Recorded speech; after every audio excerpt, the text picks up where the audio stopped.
मेरा दाना श्रवणा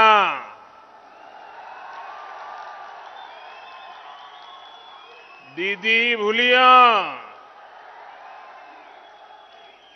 भूला भौजियो थे मारू सिमान्या मारू प्रणाम।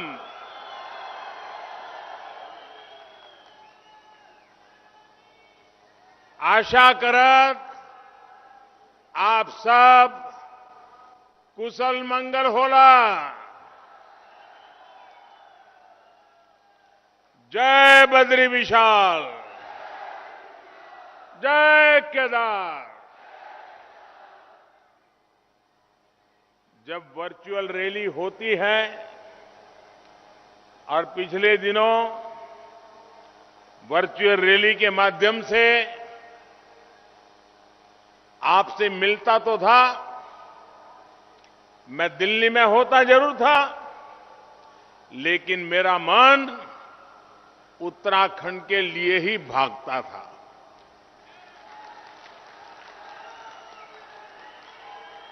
जब मनोरथ सच्चा हो तो बाबा केदारनाथ और बद्रीनाथ जी की सच्ची इच्छा को पूरी कर ही देते हैं। और उनके आशीर्वाद से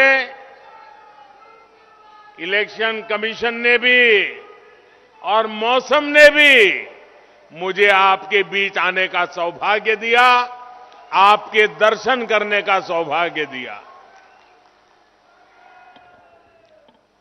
उत्तराखंड का हर नागरिक जानता है मेरा इस देवभूमि से नाता क्या है। उत्तराखंड का हर नागरिक जानता है कि इस देवभूमि से मेरा लगाव कितना है। कोई कल्पना कर सकता है कि 2019 में चुनाव का आखिरी दौर चल रहा था। मैं खुद जिस काशी के चुनाव लड़ रहा था वहां पर मतदान होना था, लेकिन मेरा मन कर गया इस देवभूमि की माटी को माथे चढ़ाने का। यहां तो चुनाव हो गया था, यहां मतदान बाकी नहीं था, काशी में मतदान बाकी था, लेकिन बाबा केदार ने मुझे पुकारा और मैं फिर यहां चला आया था। चुनाव के मैदान में भी और खुद का चुनाव होने के बावजूद भी मैं यहां आपके बीच चला आया था, कारण ये देवभूमि के प्रति मेरी भक्ति, ये देवभूमि के प्रति मेरा लगाव, और ये देवभूमि है, वीर भूमि भी है। यहां से सदा सर्वदा एक ऊर्जा मिलती है, प्रेरणा मिलती है। भाइयों बहनों, मां गंगा, गढ़वाल की वीरांगना रानी कर्णावती, चौथकोट की तीलू रौतेली, सुमाड़ी के पंजा दादा, मलेथा के माधोसी भंडारी, ऐसे अनेक व्यक्तियों से प्रेरणा पाने वाली इस धरती को, यहां के लोगों को भी मैं आदरपूर्वक प्रणाम करता हूं। भाइयों और बहनों, कल ही उत्तराखंड भारतीय जनता पार्टी ने अपना संकल्प पत्र जारी किया है। ये संकल्प पत्र इस दशक को उत्तराखंड का दशक बनाने में बहुत बड़ी भूमिका निभाएगा। इसमें उत्तराखंड के विकास के लिए यहां के युवाओं, महिलाओं, किसानों, सभी के लिए नए संकल्प लिए गए हैं। इसमें गरीब बहनों को ताकत देने का समाधान है। इसमें जिला मेडिकल कॉलेज या उसके जैसी सुविधा देने का संकल्प है, इरादा है।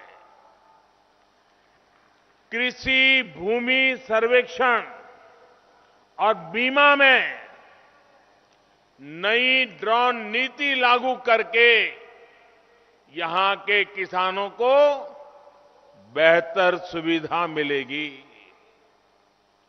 मल्टी मॉडल लॉजिस्टिक पार्क और मल्टी मॉडल कार्गो टर्मिनल से उत्तराखंड में नए उद्योगों के लिए रोजगार के हजारों नए अवसरों को रास्ते खोलने का इरादा भारतीय जनता पार्टी ने संकल्प लेकर के व्यक्त किया है। उत्तराखंड की धरोहर को बचाने और यहां हेरिटेज टूरिज्म को गांव-गांव पहुंचाने पर भी जोर है। मैं धामी जी और उत्तराखंड भाजपा की पूरी टीम को बहुत बहुत शुभकामनाएं देता हूं। साथियों, उत्तराखंड के लोगों ने हमेशा सजग प्रहरी की तरह देश की रक्षा की है। आज पौड़ी गढ़वाल के ऐसे ही वीर सपूत जनरल बिपिन रावत जी की स्मृतियां मुझे भावुक कर रही है। उन्होंने देश को दिखाया कि उत्तराखंड के लोगों के पास न केवल पहाड़ जैसा साहस होता है, बल्कि हिमालय जैसी ऊंची सोच भी होती है।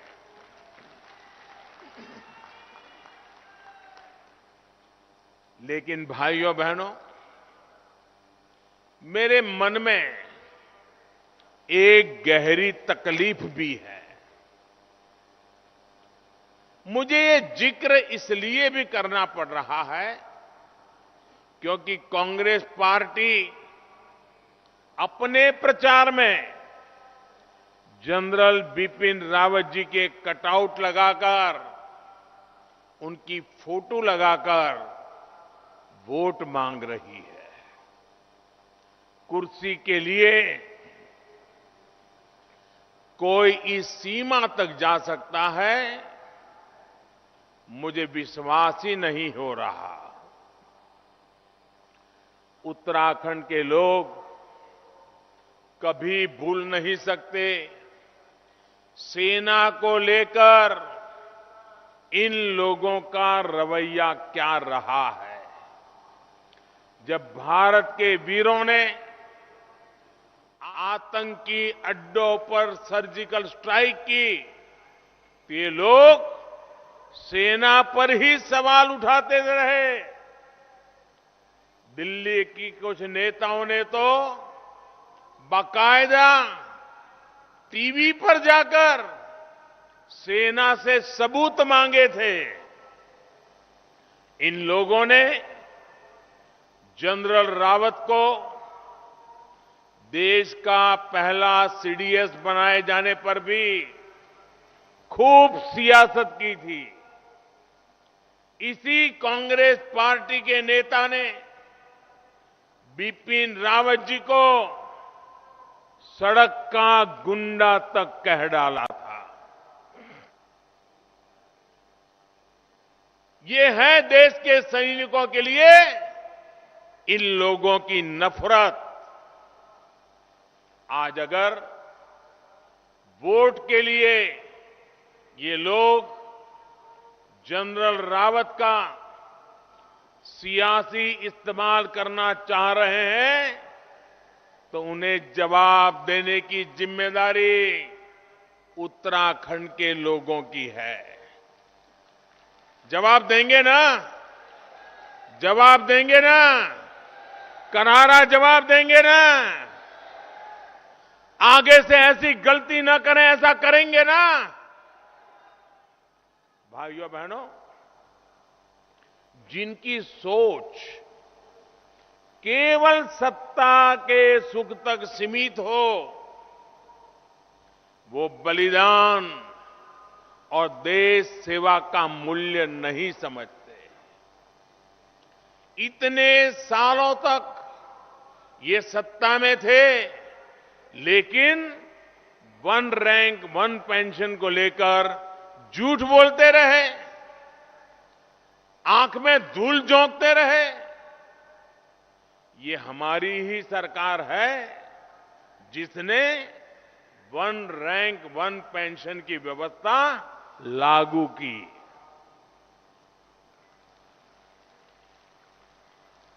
ये भी भाजपा सरकार ही है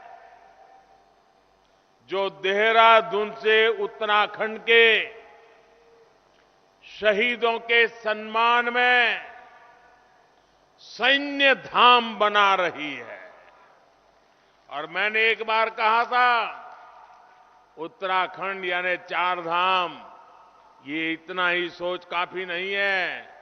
उत्तराखंड में 4 धाम तो सदियों से है ही है, हमारी प्रेरणा भी है, लेकिन उत्तराखंड में एक 5वां धाम है, सैन्य धाम, वीर सपूतों का धाम, वीर माताओं का धाम। उत्तराखंड का ये गौरव उन लोगों की समझ में नहीं आएगा जो देश की सेना और शहीदों का मजाक उड़ाते हैं। साथियों, जब अलग उत्तराखंड राज्य बना था, अटल बिहारी वाजपेयी ने आपके सपनों को साकार करने के लिए बड़ा महत्वपूर्ण निर्णय किया था। तो ये संकल्प उत्तराखंड के लोगों ने और भाजपा ने मिलकर पूरा किया था। उत्तराखंड के स्वर्णिम भविष्य के लिए सपने भी हमने मिलकर देखे थे। उत्तराखंड में आधुनिक इंफ्रास्ट्रक्चर हो, अच्छी सड़कें हो, शिक्षा स्वास्थ्य की आधुनिक सुविधाएं हो, आपका जीवन आसान बने,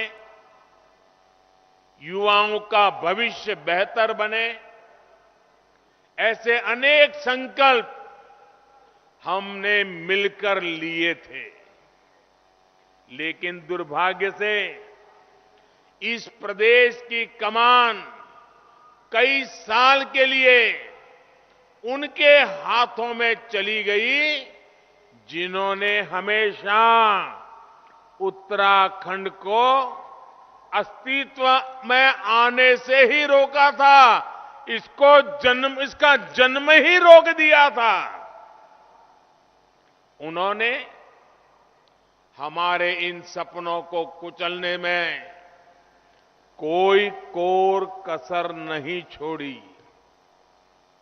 जब केंद्र व राज्य दोनों जगह उनकी सरकार थी, तब उत्तराखंड को डबल ब्रेक लगाकर हर तरफ से पीछे धकेला गया। ब्रेक लगाना ही जानते हैं वो। 2014 के बाद एक ब्रेक हटा, लेकिन देहरादून वाला ब्रेक लगा हुआ था, दिल्ली वाला ब्रेक हटा था। उत्तराखंड वासियों ने 2017 में ये देहरादून वाला भी ब्रेक हटा दिया, उसको भी यहां से निकाला और डबल इंजन की सरकार यहां पर काम पे लग गई।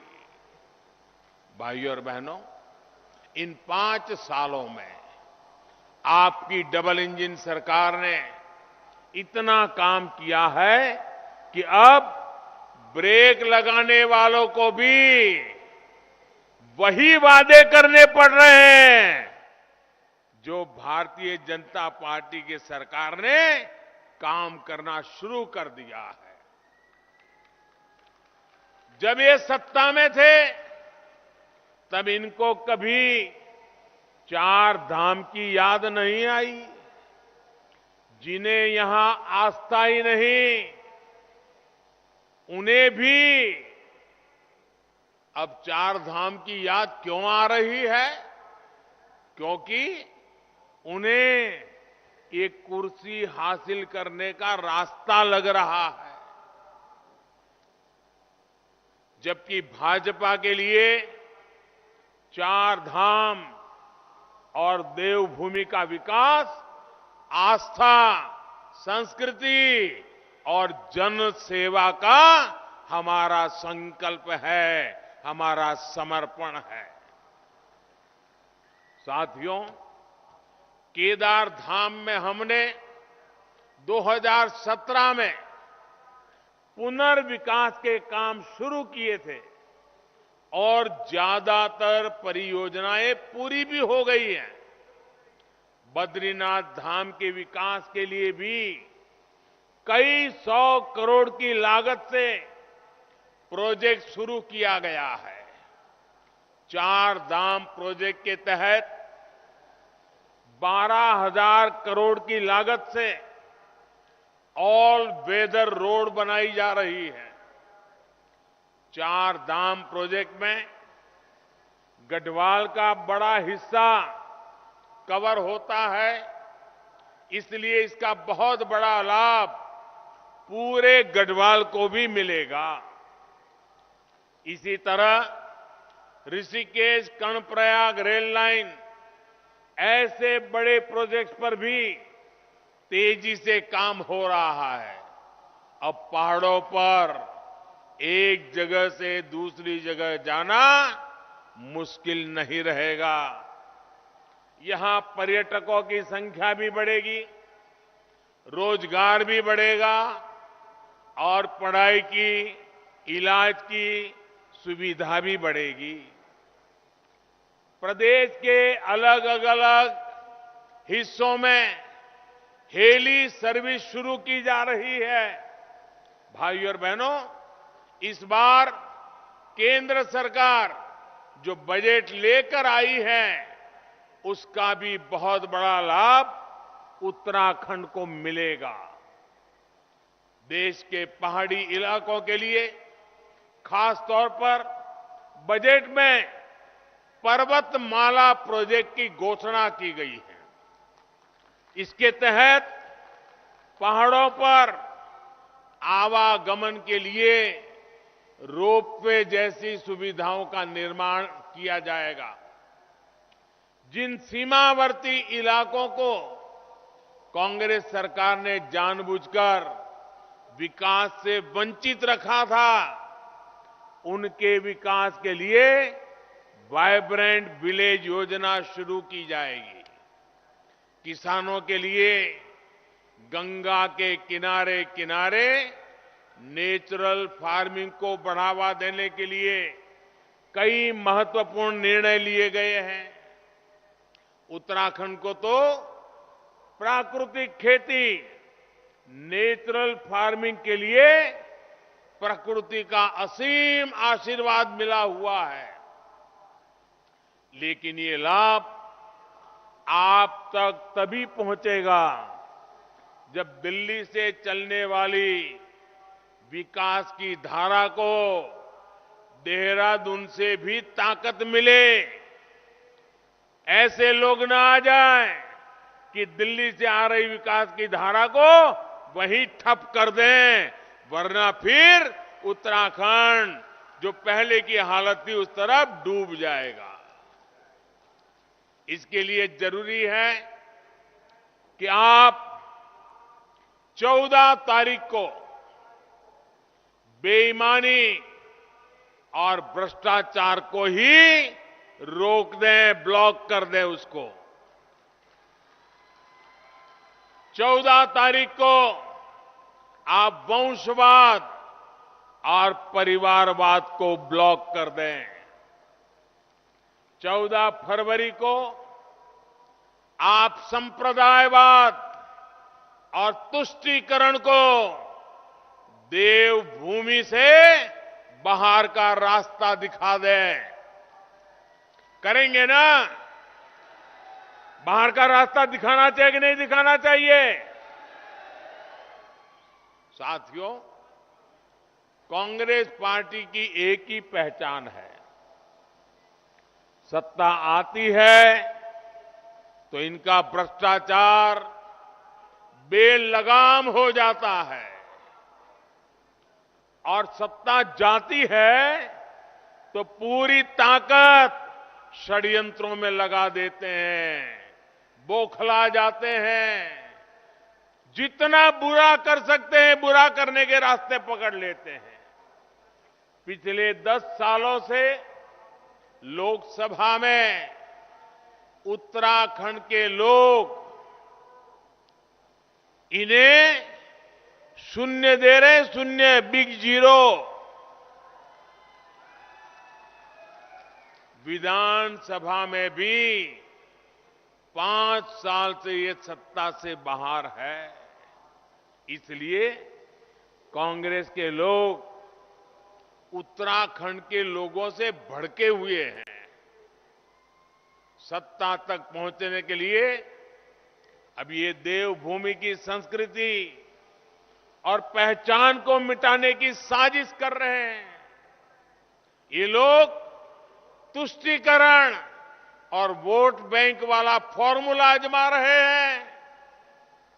ये लोग देवभूमि के लिए किस तरह की यूनिवर्सिटी का समर्थन कर रहे हैं, ये आप देख रहे हैं। आपने सुना है ना क्या करना चाहते हैं?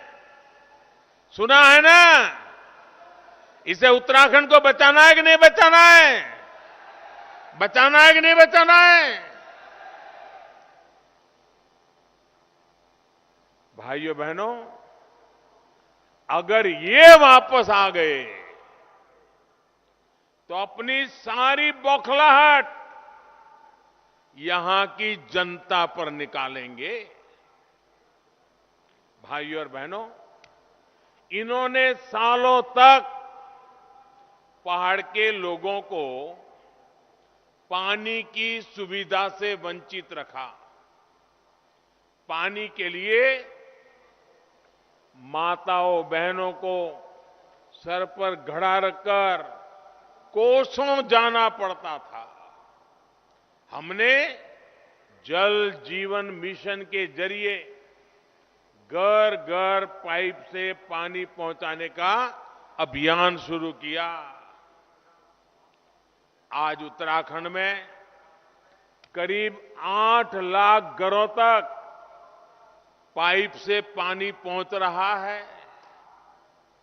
मैंने अभी थोड़े दिन पहले उत्तराखंड की 5-6 बुजुर्ग माताएं, कुछ बहनें, उन्होंने छोटा छोटा वीडियो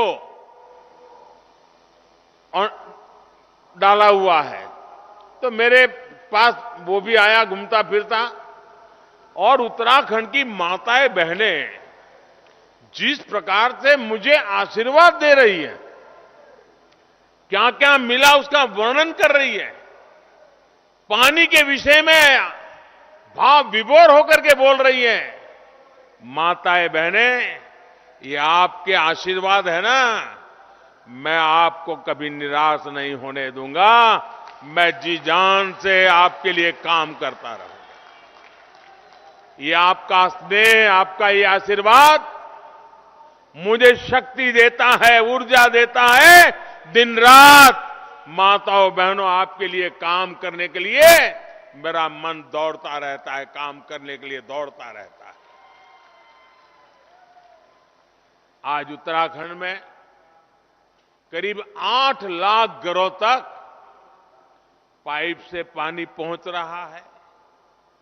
इन्होंने दशकों तक पहाड़ के ग्रामीणों को पत्थरों पर पैदल चलने के लिए मजबूर किया। हमने पिछले 5 सालों में प्रधानमंत्री ग्रामीण सड़क योजना के तहत इतनी सड़कें बनाई जितनी उत्तराखंड बनने के बाद से अब तक नहीं बनी।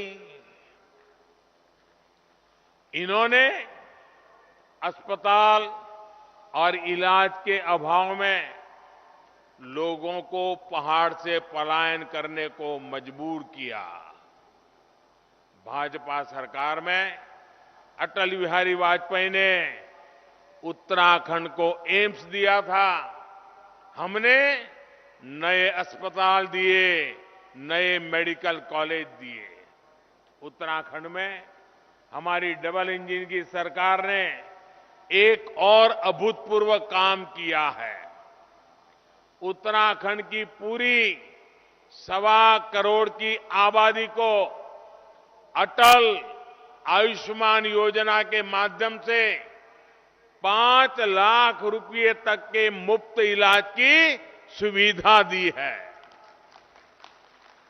हमने गरीबों को मुफ्त टीका दिया। कोरोना काल में हर गरीब को मुफ्त राशन दिया।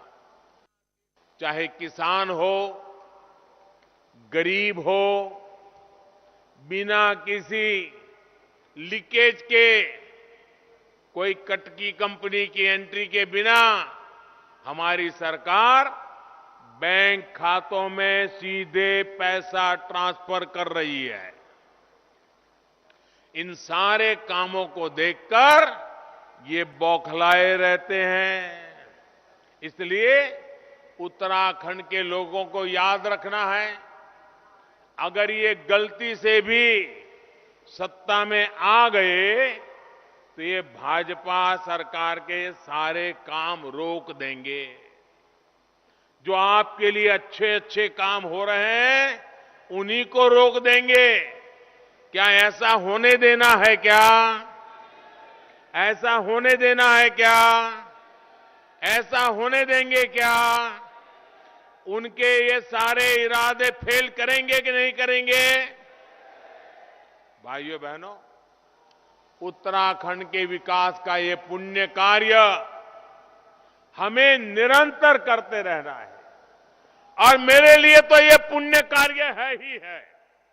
आप लोगों की सेवा करना ये मेरे लिए पुण्य कार्य है। और इसलिए 14 तारीख को हमारा संकल्प होगा उत्तराखंड के विकास के लिए। 14 तारीख को हमारा संकल्प होगा उत्तराखंड के विकास के लिए कमल का बटन दबाना। उत्तराखंड के युवाओं के लिए उज्जवल भविष्य के लिए 14 तारीख को कमल का बटन दबाना। यहां पर्यटन और रोजगार के विकास के लिए 14 तारीख को कमल का बटन दबाना। जो काम चल रहे हैं उन्हें तेज गति से आगे बढ़ा करके पूरा करने के लिए 14 तारीख को कमल पे बटन दबाना। इसलिए याद रखिए 14 फरवरी को पहले मतदान फिर जलपान। आप सब, मैं उत्तराखंड में कई स्थानों पर गया हूं, कई कार्यक्रम किए हैं, लेकिन आप लोगों ने आज जो ये मिजाज दिखाया है, चारों तरफ लोग ही लोग हैं। मैं देख रहा हूं उसके पार भी लोग खड़े हैं। ये दृश्य अपने आप में दिखा रहा है कि उत्तराखंड में फिर एक बार भाजपा सरकार। बहुत बहुत धन्यवाद।